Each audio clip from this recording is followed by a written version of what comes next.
everyone! Good morning, beautiful people! Today, I went to market and buy something, but today I spent like 1,200. So, I bought pinakbet, yung panggulay, kasi mahilig talaga kami sa gulay. Ito ay pang pakbet namin. Bumili ako ng talong na 4. Itutorta namin yung talong. O, tingnan nyo naman, ang cute pa nung talong. Ang papayat na mahaba. Diba na iniisip mo? Bumili ako ng sili para pag nagsinigang kami, maihalo kami. Itong sili na to ay worth 10 pesos. Of course, hindi nawawala ang sibuyas, bawang, dalawang klase ng sibuyas. Ayan, dalawang klase ng sibuyas yung binili ko today. Tapos, bumili ako ng kamatis. Para pag nagsigang o either ulamin, may pang-ulam kami na kamatis. Ang cute pa ng kamatis kasi maliliit lang siya. Tapos, bumili ako ng, ito yung gustong-gusto namin,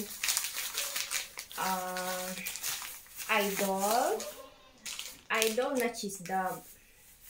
And then, favorite din namin yung kikiam, kaya bumili ako ng kikiam.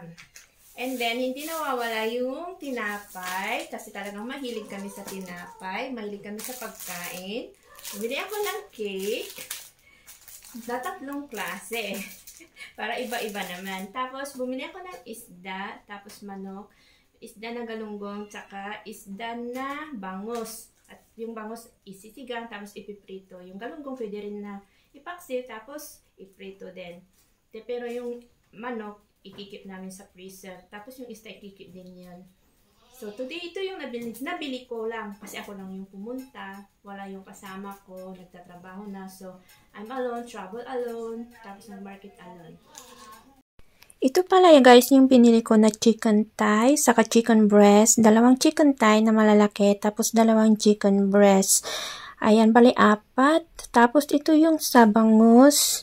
3 piraso yung bangus, malalaki siya. Tapos 1 kilong galunggong. Yan din yung galunggong malalaki din. I think almost 500 yung binayaran dyan kasi nga mahal yung isda. O tapos ito na, nung nalinis na rin siya, nilipak ko na yung sa chicken thigh, tapos sa chicken breast. Sinupot ko na siya ng isa-isa, tapos ilalagay sa freezer. Tapos yung ayan, tapos yung sausage, niripak ko na rin siya. Ito yung sa sausage, sinupot-supot ko na rin. Tapos yung sa kikiam, nakasupot-supot na rin siya. Tapos itatago na lang namin. Yan yung sausage, tapos itong yung kikiam. Thanks for watching guys. Bye!